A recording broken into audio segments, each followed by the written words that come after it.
Todas as palavras humanas poderosas. Neville Goddard. 5 de junho de 1970. Agora vamos começar com uma história que aconteceu na semana passada. Um amigo muito querido meu que convenci a fazer este trabalho em São Francisco, você o conhece, Freedom Belry. Ele agora mora em Cambria. Isso é a meio caminho entre aqui e São Francisco.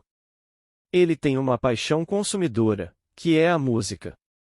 Ele se formou no Conservatório de Música da Nova Inglaterra, mas sentiu que não estava à altura do campo de concertos. É altamente competitivo e ele realmente sentiu que não era exatamente desse tipo. Ele nasceu e cresceu na pobreza, na extrema pobreza. Ele era órfão quando era apenas uma criancinha, um bebezinho. Bem, ele veio para o Oeste e conseguiu um emprego, e quando veio às minhas reuniões, depois de cerca de 2 anos, eu o conheci. Gostei bastante dele e perguntei se ele gostaria de fazer o que estou fazendo, e ele disse, e sim, gostaria, mas não estou qualificado. Eu disse, e você apenas respondeu corretamente. Se você se sentisse qualificado, não seria bom para a Terra. Hoje, eu diria que não estou qualificado. Se você me perguntasse sobre minha formação intelectual, não poderia me qualificar. Se me perguntasse sobre qualquer formação, não poderia me qualificar. Certa vez, conheci Damrosch na cidade de Nova York, no Bohemian Club. No Harvard Club, eles se encontravam uma vez por mês. E quando fui apresentado a ele por essa pessoa extrovertida, ele me perguntou qual era o meu passado. Era germânico quanto ao meu ensino? Era germânico, era francês, era inglês? Eu disse, não, tudo veio por revelação, e o velho me deu as costas como se falasse com a escória da terra. Aqui foi uma reunião social. Ele julgou você por sua formação, com base em se você foi treinado na escola germânica, na escola francesa, na escola inglesa, e ele nomeou isso. Bem, eu não poderia ter respondido afirmativamente a essa pergunta, então ele virou as costas. Então, eu disse a Freedom, você não precisa de nenhum histórico. Você confia em mim. Gosto de você. Acho que você é honesto e não vai enganar ninguém. Você irá para o norte e ensinará. Então ele foi para o norte e tem ensinado com sucesso. Ele comprou uma casa em Cambria, como eu disse, no meio do caminho entre aqui e São Francisco. É uma casa modesta, mas pelo menos é a casa dele. E está tudo claro. Mas há uma paixão que o consome, e é a música. Ele adora música e tinha um lindo piano de cauda, mas algo era necessário. Ele precisava mandar consertar, não consertar, mas algo precisava ser feito, e havia uma taxa moderada de $400 para fazer o que ele achava que deveria ser feito, mas eles só poderiam fazer se ele mandasse de volta para a fábrica. Foi enviado para a fábrica. Eles não o enviariam de volta para ele, a menos que ele primeiro viesse e o testasse e experimentasse. Tudo deveria estar certo como ele pensava que estava certo. Então ele desceu, brincou e aceitou. Então eles lhe deram uma data de entrega. Então ele esperou em casa, mas não havia piano. No dia seguinte, nada de piano. Então ele os chamou e eles disseram: bem, estávamos esperando uma carga completa, mas agora está cheio, então você vai pegar seu piano na quarta-feira, da semana passada, não desta semana, quarta-feira da semana passada. Ele esperou o dia todo e não havia piano, então, quando ele ligou, eles disseram estranhamente: nosso motorista, o caminhão e seu conteúdo desapareceram e não podemos localizá-lo. Não conseguimos localizar o caminhão ou o conteúdo. No dia seguinte, quando ele ligou, não havia vestígios do motorista. Então, desesperado, ele me ligou. Ele disse: sabe, eu ensino esta lei, mas, Neville, cada centavo que tenho está guardado no meu piano. Tenho minha casa, mas não tenho renda no momento, e minha única saída é simplesmente brincar. E tem seguro de apenas $2.000, e eu não poderia substituí-lo por $4.000. Mas muito antes de conseguir os $2.000, se é que alguma vez, aqui estou eu amarrado e eu estou chamando você para ajudar. Você é o único a quem posso recorrer. Eu disse, obrigado pela confiança, e então foi isso. Logo depois que desliguei, ouvi-o tocar aquele piano. Pude colocar minhas mãos em seu ombro e sentir a liberdade.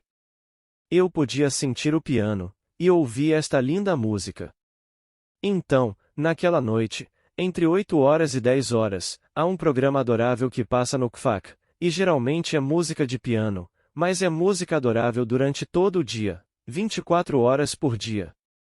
Então, a qualquer hora do dia, posso ligá-lo, o que realmente fica ligado o dia todo.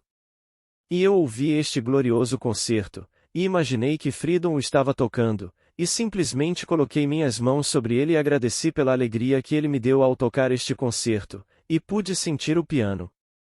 Ontem de manhã, às 11 horas, ele ligou. Eu não estava disponível, mas minha esposa atendeu. Ele disse que eu teria ligado para você às 4h30 desta manhã, quando o piano foi entregue, mas achei imprudente incomodá-lo àquela hora da manhã, às 4h30, mas agora vou ligar para você, porque você deve estar de pé. Ele disse, e vou dar todos os detalhes eventualmente, não posso fazer isso agora por telefone. Foi uma coisa estranha, estranha. Ele disse o seguinte: o motorista foi preso em São Luís Obispo. Ele se recusou a dar qualquer coisa sobre o paradeiro do caminhão e seu conteúdo. Só na semana passada li no jornal que nossos bancos perdem de homens que assaltam os bancos. Talvez 7 ou 8 milhões de dólares por semana, mas o desfalque que acontece dentro dos bancos de funcionários de confiança chega a dezenas de milhões, e então essas enormes centenas de milhões entre nossos portos, aeroportos e armazéns em cargas perdidas, todas roubadas. Um homem decola e tudo desaparece, o caminhão e seu conteúdo, e custa centenas e centenas de milhões de dólares por ano. Mas não me importo com o que leio no jornal. Estou permanecendo fiel ao princípio. Há uma declaração infalível sobre o pecado imperdoável. O pecado imperdoável na Bíblia é o pecado contra o Espírito Santo. Todo pecado do mundo é perdoado, menos o pecado contra o Espírito Santo. Qual é esse pecado imperdoável? Dúvida. Aquele que criou o universo e o sustenta, e você duvida de seu poder para fazer qualquer coisa neste mundo? Esse é o único pecado imperdoável. Bem, tendo chegado ao fim do plano de Deus para todos nós, não terei dúvidas. Não pedi nada a Freedom além de seu pedido. Ele queria seu piano, e tudo o que eu fiz, eu simplesmente ouvi tocar. Coloquei minhas mãos mentais, minhas mãos imaginárias em seu ombro e agradeci pela alegria que senti ao ouvi-lo tocar. E então, quando liguei o KFAK entre 8 horas e 10 horas e ouvi este delicioso concerto para piano, presumi que fosse Freedom tocando e gostei tanto do mestre que a tocou que agradeci a alegria de tê-la ouvido, e então larguei. Agora estou esperando os detalhes, mas não me preocupo muito em como isso aconteceu. Apesar das centenas de milhões de dólares que são perdidos todos os anos e nunca recuperados, isso não me perturbou nem por um momento. Ele tinha o piano de volta, isso é tudo o que importava, então eu simplesmente me perdi naquele ato, e foi isso. Esquecemos o que fazemos. Uma senhora que está aqui esta noite, ela se esqueceu. Cerca de 2 ou 3 meses atrás, ela me disse: olhe como estou ficando gorda, explodindo em minhas roupas. Eu disse: você não está nem um pouco gorda. Então ela disse: eu quero ser magra. Eu disse: bem, você é magro. Você é tão magro quanto gostaria de ser ou ainda mais magro. E ela foi embora. Ela voltou esta noite e disse: olha, não aguento, como estou magra. Eu disse: você se lembra que há 2 meses, ou talvez 3 meses atrás, você me disse o quão gordo você é? Eu não conseguia ver, mas para você era gordo. E você se desprezava por ser gordo. E estas são as palavras de Blake. Ó, o que eu disse, o que eu fiz, ó, palavras humanas todo-poderosas. De Jerusalém. Palavras humanas todo-poderosas, sim, porque o homem é Deus. A palavra de Deus não pode retornar a ele vazia. Deve realizar aquilo para o qual ele o enviou. Deve realmente cumprir o seu propósito. Bem, Deus é homem. E o homem em seus momentos ociosos faz todo tipo de declaração. Então ele colhe e não reconhece sua própria colheita. Aí ela volta e tá magra. Sim, ela é magra, obviamente muito magra. Para uma senhora pequena, é uma grande perda de peso. Você pode fazer isso com qualquer coisa neste mundo. Agora, qual é a declaração a respeito de Moisés? Mostra-me a tua glória, e o Senhor lhe disse, e eu te porei na fenda da rocha, e te cobrirei com a minha mão até que eu tenha passado, então tirarei a minha mão, e tu verás minhas costas, mas meu rosto não será visto. Isso está no capítulo 33 do livro de Êxodo. Você vai ler nos versículos 18 a 25, e você pergunta: o que diabos isso significa?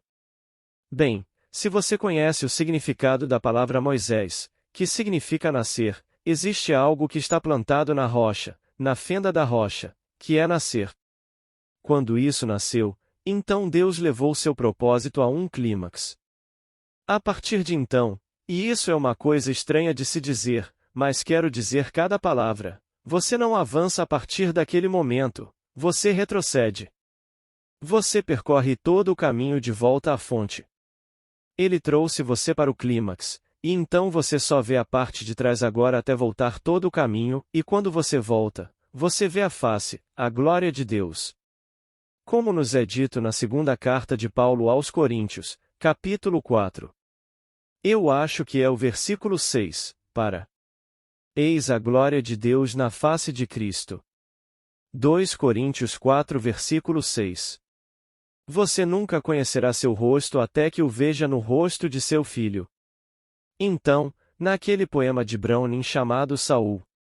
Agora Saul nas escrituras era demente. Ele foi a escolha da humanidade, o rei de Israel, e ele era mentalmente deficiente. Ele queria que esse rapaz tocasse harpa para acalmar seu espírito, e Browning, por experiência, escreveu este belo poema, e Browning agora o chama de Saul. Baseia-se no capítulo 17 de I Samuel. E David está diante de Saul, contando-lhe sobre a vinda do Messias, e estas são as palavras de Browning. E Davi disse: ó, Saul! Um rosto como o meu te receberá, e um homem como eu amarás e serás amado para sempre. Uma mão como esta abrirá as portas de uma nova vida para ti. Veja o Cristo de pé. David está diante dele. Agora o nome de Saulo foi mudado para Paulo. Saul era da tribo de Benjamim no Antigo Testamento, descendente de Abraão. Paulo do Novo Testamento foi primeiro chamado de Saulo, e quando ele confrontou o Senhor ressuscitado, seu nome foi mudado para Paulo, e ele conta a você. Então, o poema se chama Saul.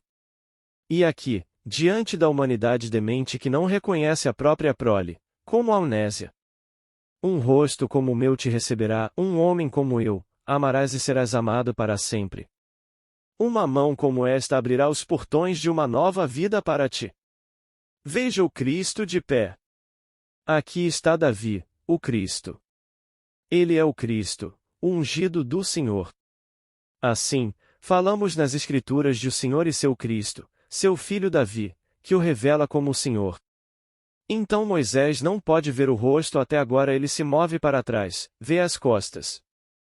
Você não verá o rosto.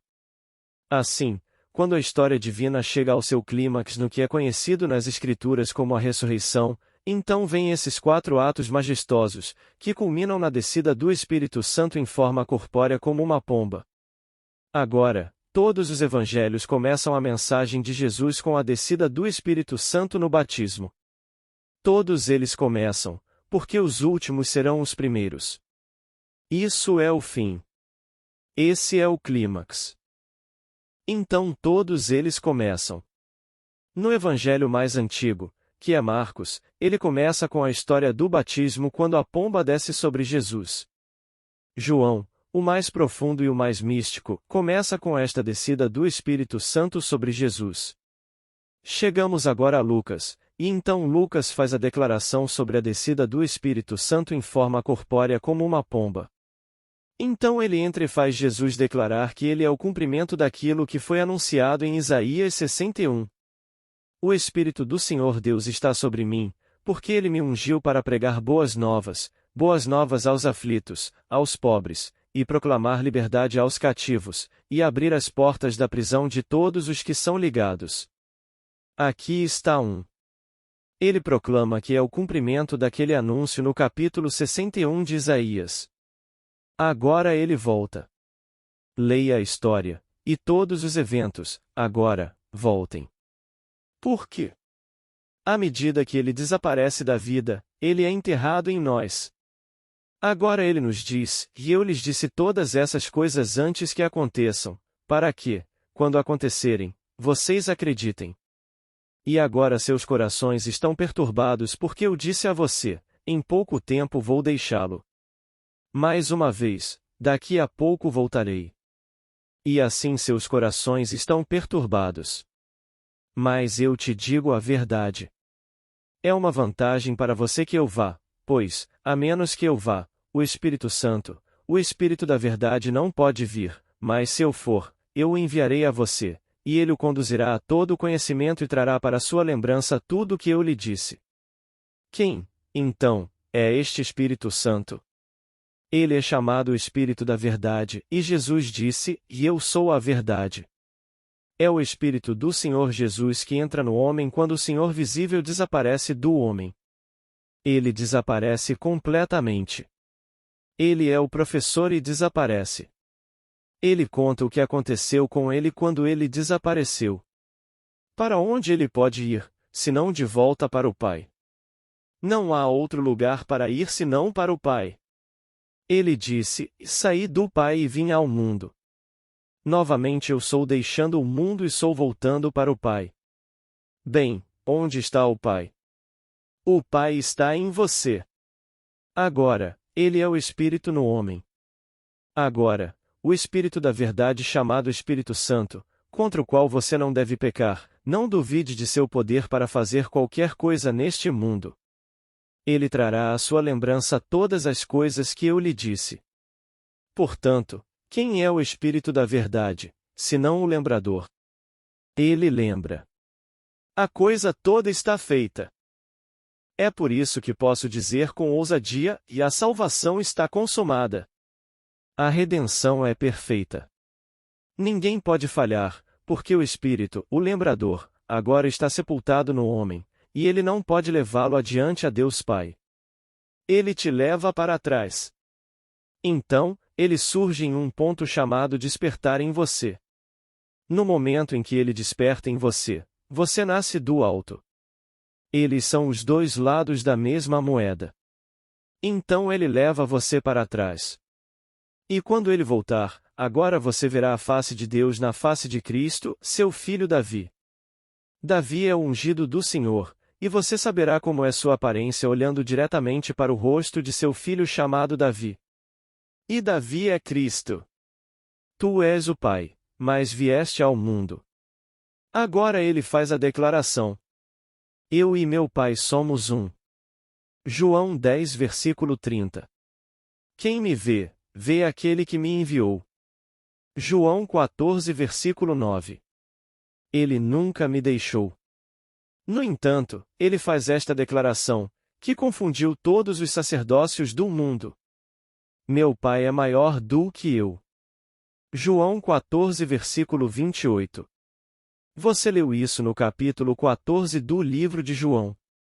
No capítulo 10 do livro de João ele faz a declaração. Eu e meu Pai somos um.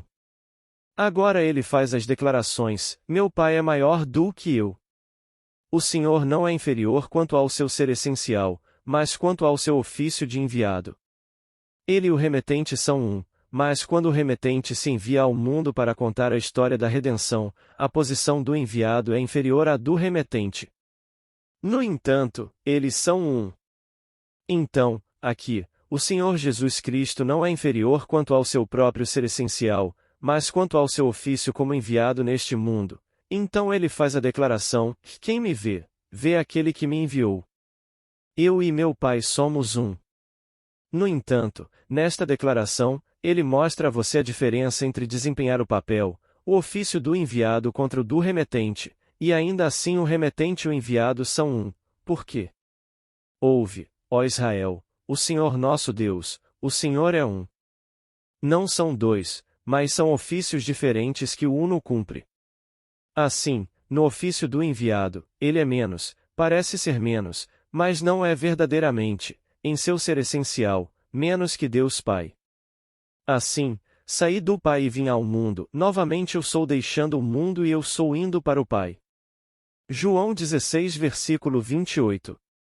E agora os vossos corações estão tristes porque eu vos disse isto, mas digo-vos que é conveniente e é vantajoso para vós que eu vá, porque a menos que eu vá, o Espírito Santo não pode vir, mas se eu for embora, eu o enviarei. João 16 versículo 6, 7. Agora, ele se torna o remetente, e ele envia, ainda é ele mesmo, mas desta vez é chamado por um nome diferente, ele envia a si mesmo. E você pode conhecê-lo como João, você pode conhecê-lo como Maria, mas ainda é o mesmo remetente. Agora você o conhece como Neville, o mesmo ser que foi enviado, e enquanto eu estou no mundo como o enviado. Eu represento o ofício inferior ao remetente, mas antes de ser enviado, fui incorporado ao corpo do enviador e para sempre sou um com ele, pois aquele que está unido ao Senhor torna-se um espírito com ele. Mas no mundo para onde agora sou enviado estou sujeito a todas as fraquezas e limitações do enviado e devo sujeitar-me a todas as fraquezas da humanidade. Mas com a dissolução desta pequena vestimenta, não sou, então, restaurado à vida, eu sou um com o Pai, um com o remetente. Aqueles que ainda não experimentaram o que estou falando serão restaurados à vida em um mundo como este, em um corpo que é novo, gloriosamente novo, inexplicavelmente novo, em um mundo terrestre como este, para continuar sua jornada até que eles alcancem o clímax que é a ressurreição, pois você está enterrado na fenda de uma rocha. Você é aquele Moisés, algo para nascer. Então, eu te colocarei na fenda da rocha e cobrirei o teu rosto com a minha mão até que eu tenha passado. Então tirarei minha mão e você verá minhas costas, mas meu rosto não será visto. Não pode ser visto até que meu filho revele, e meu filho é Davi. Ninguém conhecerá o rosto que ele realmente usa até que o veja refletido em seu filho Davi, pois Davi é a imagem do Deus invisível. Davi é o reflexo de Deus e carrega a imagem exata do Deus invisível. Você é o Deus invisível. Então, aqui, é isso que quero dizer com a verdade mais profunda e, no entanto, a aplicação mais prática dela, e não pense por um momento, mesmo que você seja inocente do que está dizendo, que é uma palavra ociosa. Por quê? Você é Deus, e as palavras de Deus não podem retornar a Ele vazias. Eles devem realizar o que Ele intencionou e a prosperar naquilo para o qual o enviou. Então, mesmo que você ignore a lei, você é o poder operante, operando aquela lei da qual você pode estar totalmente inconsciente, mas não há desculpa. Você ainda colherá os resultados, como minha amiga colheu os resultados da perda de peso, que ela mal podia pagar. E meu amigo Freedom, distraído como está, bem, para que serve um amigo neste mundo se você não pode chamá-lo e pedir-lhe e estender a mão para ajudar quando necessário? Portanto, Freedom ensina esta lei, e posso dizer a você, ele a ensina lindamente. E ele tem sido tremendamente bem-sucedido em ajudar inúmeras pessoas no uso desta lei, mas então veio um teste para a liberdade, pois sua única paixão consumidora é a música. Ele adora a música. Dê a ele música, e você terá dado a ele o dia inteiro, e ele pode se sentar em seu cantinho em Cambria e tocar aquele piano o dia inteiro e esquecer as refeições, ele fica tão completamente empolgado com a música, ele simplesmente adora. Mas agora a única coisa para expressar isso se foi, e esta mesma semana vem a história no Latimes das centenas de milhões de dólares que perdemos todos os anos em roubos entre os cais de nosso país, os aeroportos de nosso país e as áreas internas onde as mercadorias são colocadas em vans para entrega. E existe um sindicato de roubos, mas ele atinge milhões inumeráveis. Bem, quando você lê isso, mesmo que você o ensine e esteja tão próximo e você não possa substituí-lo, a pessoa média que tem dinheiro dirá: tudo bem, estou segurado, estou com um seguro insuficiente para $2.000, mas vou sair e comprar outro. Bem, ele não podia sair e comprar outro, ele não tinha dinheiro. Ele nasceu um menino muito, muito pobre, e Freedom nunca fez do dinheiro um objetivo na vida. Ele nunca, realmente. Ele ama a beleza. Ele adora a música. Ele ama todas as coisas adoráveis da vida e gosta delas, mas nunca fez do dinheiro um objetivo na vida. Portanto, ele não poderia sair e substituir o instrumento de $4.000. Mas eu ouvi claramente com a ajuda do Kfak, e ouvi este belo concerto e eu simplesmente usei minha imaginação para vê-lo. Pude vê-lo sentado ali, tocando esta adorável, adorável peça, e então coloquei minhas mãos sobre seus ombros e agradeci a ele pela alegria que senti por tê-lo ouvido, e então senti a sólida, sólida beleza de seu piano. E ele ligou-o ontem de manhã às 11 horas. Agora ele vai me dar um relato detalhado de como o homem foi encontrado e pelo menos o piano. Seja qual for o conteúdo do caminhão, não sei, mas não estou realmente interessado nisso. Eu vou até o fim. E até onde o homem vai, ele também é Deus, embora tenha participado desse pequeno incidente do ladrão. Ele pode estar trabalhando para um sindicato. Eu não estou preocupado. Ainda assim, por trás dessa máscara de ladrão, ele é meu irmão. Aquele que fez o papel de ladrão é meu irmão. Não há nada além de fraternidade neste mundo. Vão. Digam a meus irmãos que eu subo para o Pai deles e para meu Pai, para o Deus deles e meu Deus. Então somos todos irmãos por trás dessas máscaras. Nós somos um. Só existe Deus. Então, se há neste mundo hoje, por causa da imaginação e do mau uso da imaginação, essas coisas horríveis no mundo, posso te dizer, Deus transforma todas elas. Como o grande artista pega discórdias e transforma essas dissonâncias eventualmente em belas harmonias. Ele pegará todas as discórdias do mundo, como o roubo ou assassinato, tudo no mundo e resolverá, porque ele é o grande artista. E em nós, tudo é perdoado.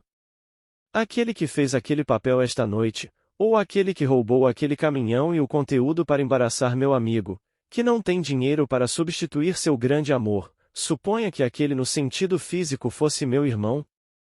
Você sabe o que eu diria? Liberte-o. Eu não me importaria com o que ele fizesse. Amo tanto meus irmãos que se eles fossem pegos em qualquer ato, não importa o que fosse, se fosse um ato violento, eu pediria ao juiz para libertá-lo. Isso é o que eu faria, e seria sincero porque ele é meu irmão. Bem, por trás da máscara ele é meu irmão. Todo ser do mundo é meu irmão, e todos os meus irmãos juntos formam Deus. Todos eles formam o Elohim, uma palavra plural, um feito de outros. Isso é Deus. Então, estamos aqui para aprender uma lição. Uma das grandes lições é o arrependimento, como mudar minha atitude em relação a um estado aparentemente fixo e inalterável. É inalterável, mas eu quero que isso, se pudesse ser mudado, produziria. Agora, aprenda a mudá-lo. Ignore-o completamente e vá até o final onde foi alterado.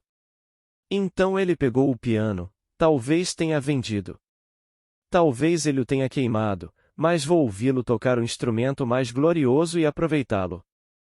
Então, eu ignoro os fatos da vida, ignoro completamente os fatos, e vou na minha imaginação até o fim como eu quero que seja e lá eu vou ver. Eu lhe digo, isso é profundamente espiritual e tão diretamente prático. Então, ele vem ao mundo e conta uma história que o mundo não entende, porque ele chegou ao clímax do plano de salvação de Deus, e tendo chegado ao clímax, ele te diz que deve ir. Ele deve desaparecer como professor. Mas para onde ele poderia ir, senão para o Pai? E onde está o Pai senão em vós? Agora ele vai enviar o Espírito da Verdade. Mas ele diz, eu sou a verdade, portanto, quem ele vai enviar senão a si mesmo? Mas quando ele vier agora, ele estará usando um nome diferente. Ele terá um nome diferente. Ele é um com o Pai no controle do todo, mas agora ele se enviará com um nome diferente para continuar o ensino e contar a todo o vasto mundo sobre o plano de redenção de Deus. Só existe Deus. Foi o próprio Deus quem desceu ao mundo da humanidade e se sepultou no homem, e somente Deus pode ser redimido, e Deus planejou o processo de redenção antes que o mundo existisse. Este não é um pensamento tardio. Este não é um pensamento de emergência. Isso foi antes que o mundo existisse. É assim que vai ser. Você vai direto até o fim até chegar ao clímax. O clímax é a ressurreição daquela pequena fenda na rocha, e você sai e depois volta. Assim, os evangelistas, os 4, começam a história do ministério de Jesus com o ato final, que é o batismo quando a pomba desce sobre ele em forma corpórea como símbolo do Espírito Santo. E todos eles começam dessa maneira, e então eles voltam. João, sendo mais profundo, ele volta para a sepultura e conta isso em simbolismo, e todos os sinais são realmente, todos os sinais que ele usa naquela maravilhosa imagem da sepultura são todos, bem, sinais. Eles são todos figuras, mas as coisas que eles significam são literais. Assim, ele conta a história do nascimento usando o sinal do guardanapo, que significa a placenta, a placenta. Ele conta o que aconteceu naquele estado concreto chamado túmulo, quando você encontrou aquele pequeno guardanapo, então o nascimento aconteceu. Bem, este foi um tipo diferente de nascimento, este foi o nascimento de Deus. Deus nasceu neste estado. Então ele começa com o primeiro ato, pois existem 4 atos poderosos, e o primeiro ato é a ressurreição.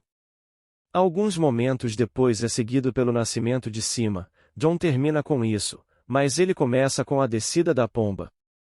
Então, a coisa toda está mostrando a você, vai ser para trás agora.